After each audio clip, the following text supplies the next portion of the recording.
Good morning दोस्तों। आज मैं लेके आया आपके लिए निफ्टी की एनालिसिस। देखते हैं निफ्टी आज क्या कर सकता है, क्या करने में पॉसिबिलिटी है। सबसे पहले आपको पता है मैं गिफ्ट निफ्टी का चार्ट एनालिसिस करता हूँ, क्योंकि इसी के ही सपोर्ट रिसर्च काम करते हैं मार्केट में। ठीक है, क्योंकि ये मार्केट जो है 24 में से जो है 20 घंटे ऑन रहती है, चालू रहती है। और अपनी जो इंडियन स्टॉक मार्केट है वो 6 सवा 6 घंटे चलती है। ठीक है, तो इन निफ्टी से ज़्यादा गिफ्ट निफ्टी में सपोर्ट रेजिस्टेंस फॉर्म होते हैं, और निफ्टी उन्हीं को ही फॉलो करती है, उन्हीं को ही रिस्पेक्ट करती है। ठीक है, तो हम स्टार्ट करते हैं। और एक बात और, ये जो मैं आपको एनालिसिस बता रहा हूँ, ये अगर आप सीख गए ना तो आपकी ट्रेडिंग में बहुत सुधार हो सकता है। और दूसरा, ये वीडियो के लास्ट तक बने रहना, क्योंकि इसमें एक एक पॉइंट बीच बीच में आपको बताता जाऊंगा, जो कि बहुत काम के पॉइंट है। ठीक है, सबसे पहले हम मार्क करेंगे सपोर्ट रेजिस्टेंस एरिया जो है इसके। पहला इसका ये रहा। ठीक है, दूसरा इसका सपोर्ट ये है, और ये सपोर्ट रेजिस्टेंस आपको वहीं से मार्क करने जहाँ से स्टार्ट हो रहा है, क्योंकि बाद में जब हम टाइम फ्रेम छोटा करेंगे तो कंफ्यूज हो जाएंगे, फिर इसको कहाँ पे एक्सटेंड करना, एक्सटेंड हो जाए, एक्सटेंड दिखेगा फिर ये। और तीसरा सपोर्ट इसका ये रहा। हालांकि इतनी दूर जाने की हमें ज़रूरत नहीं है, पर हमें मार्क करना पड़ेगा, क्योंकि मार्केट जब गिरती है, जब बुल रन में चलती है, तो सब तोड़ते चलती है। ठीक है, अगर मार्केट इसके नीचे आती है तो इसके पास बहुत अच्छा गैप है, और ये बहुत तेज़ी से गिर सकती है। ये 23,282, 23,283। ठीक है, एक चीज़ और मैं बताऊँ आपको, ये आपको 23,283 आपको दिख रहा है ना, इसमें और निफ्टी में 50 से 100 पॉइंट का डिफरेंस रहता है। यानी कि ये जो 23,882 है ना, ये आपको निफ्टी में ये नंबर नहीं मिलेगा। निफ्टी आपको 23,200 पे दिखेगी ये, यानी कि ये निफ्टी का प्राइस होगा 23,200 या 23,230, ऐसा समथिंग। ये सेम बिल्कुल नहीं होता, 50 या 100 पॉइंट का इसमें डिफरेंस चलता है इसमें। ठीक है, तो यानी कि ये जो यहाँ पे ये सपोर्ट थी इसकी 23,200 पे, 23,282 पे, तो वो निफ्टी में 23,200 पे होगी या 23,230 पे होगी, ऐसा। ठीक है, ये मैं कहना चाह रहा हूँ। ठीक है, अब आगे चलते हैं। ये हमने डेली में मार्क कर लिया। अब इस पे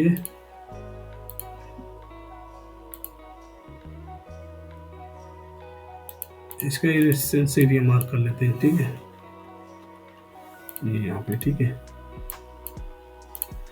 क्योंकि हम क्यों मार्क कर रहे हैं, क्योंकि हम देखिए 9 तारीख है, आज के दिन ट्रेड करेंगे, तो हमको मार्केट खुलने से पहले या फिर एक दिन पहले हमको ही मार्क करके रखना पड़ता है। 6 बनने वाले हैं, ये वाली मार्केट खुलने वाली है।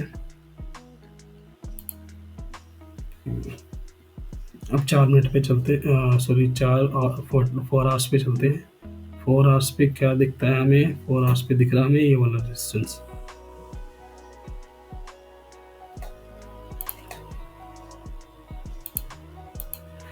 ठीक है, ये दिख गया। अब उसके बाद जो 1 आवर पे, 1 आवर पे अपने क्या दिख रहा है? 1 आवर पे भी अपने को एक रेजिस्टेंस दिख रहा है, जो कि ये है, ये यहाँ से चलता आ रहा है, यहाँ से यहाँ। ठीक है,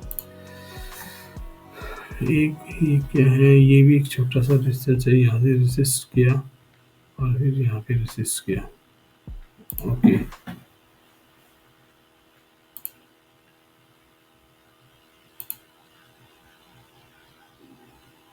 ठीक है, अब आ जाओ 5 मिनट पे।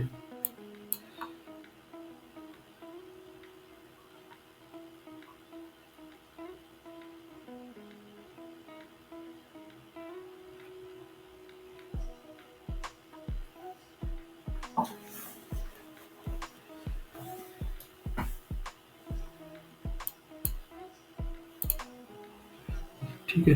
अब 5 मिनट का अपने को मार्क कर लेना है।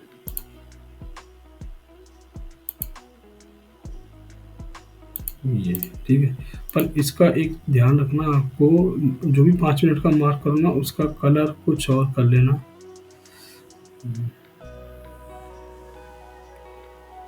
क्योंकि 5 मिनट का मार्क करके करते हैं तो मतलब वो जो है रेजिस्टेंस जो है या सपोर्ट जो है वो बहुत वीक है, यानी कि स्मॉलर टाइम फ्रेम का है, तो वो काम करने के बहुत कम चांस होते हैं। पर ट्रेड करते हैं हम उसको भी ध्यान रखेंगे। ठीक है। ठीक है दोस्तों, ये हमने बना लिया है। और अभी जो है ये मार्केट ओपन होने वाली है, ये 6:15 बजे ओपन हो जाएगी। और ये मार्केट का यहाँ पे हमें 6:15 से 9:15, ठीक है, इस दौरान देखते क्या करती है। क्योंकि इस दौरान जो है इंडियन की हो सकता है मार्केट यहाँ पे ऊपर जा सकती है। ठीक है, ऊपर जा सकती है और यहाँ पे ऊपर जाके कोई ऐसा बेरिश पैटर्न बनाएगी और यहाँ पे और हो सकता है वो जो बेरिश पैटर्न बनाएगी वो 9:15 बजे तक कंप्लीट हो जाए। ठीक है,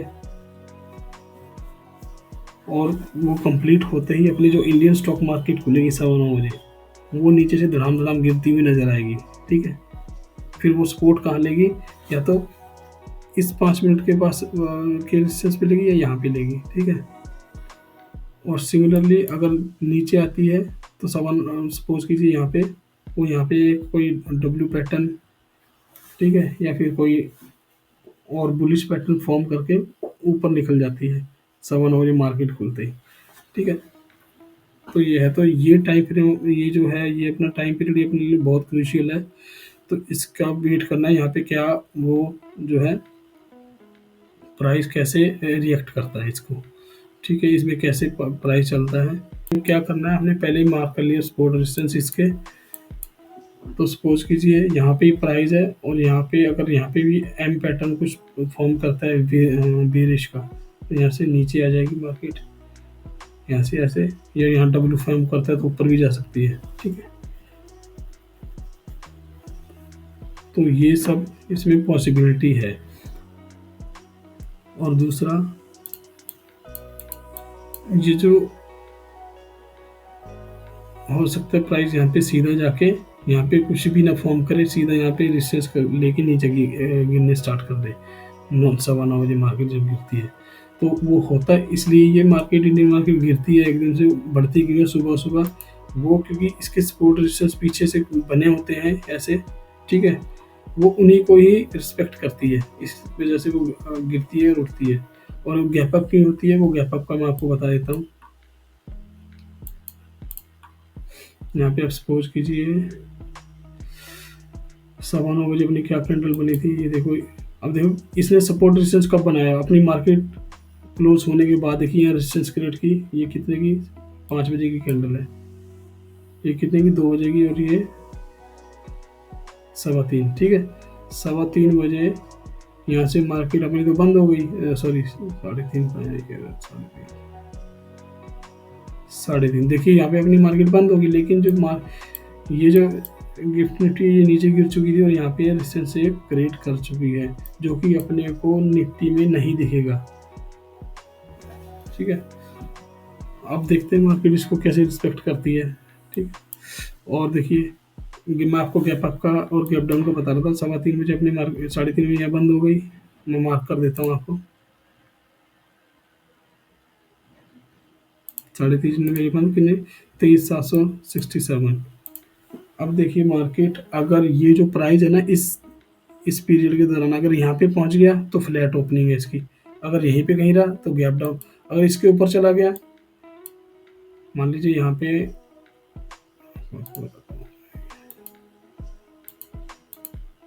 अगर यहाँ पे ऐसे हुआ ना, मान लो ये 9:15 है, 9:15 है, तो मार्केट की फ्लैट ओपनिंग है। ठीक है, और मार्केट अगर प्राइस ऐसे निकल के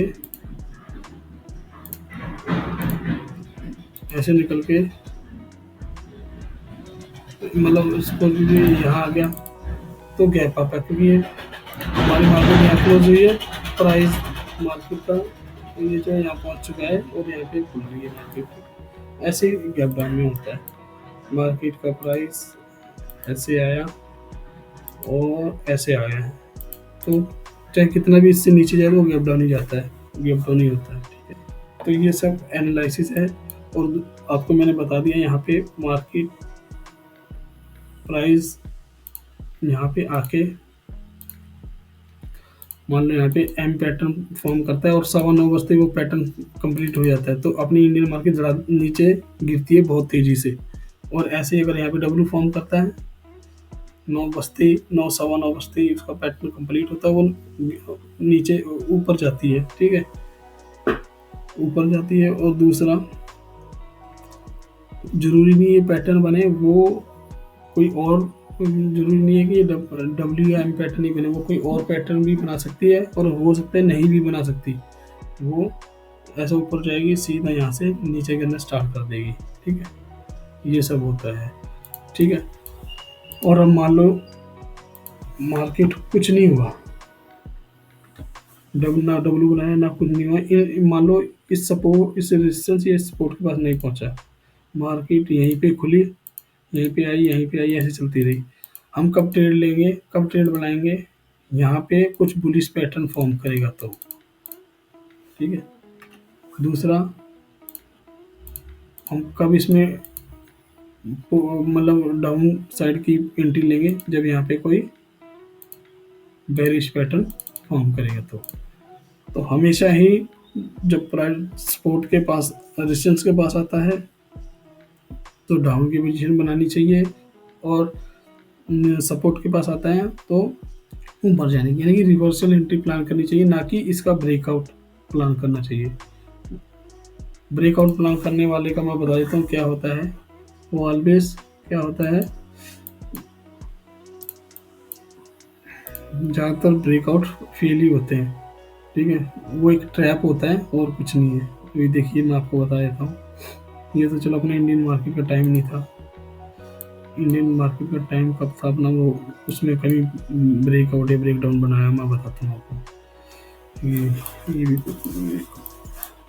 नीचे देखते हैं, ये रहा इंडियन मार्केट का टाइम।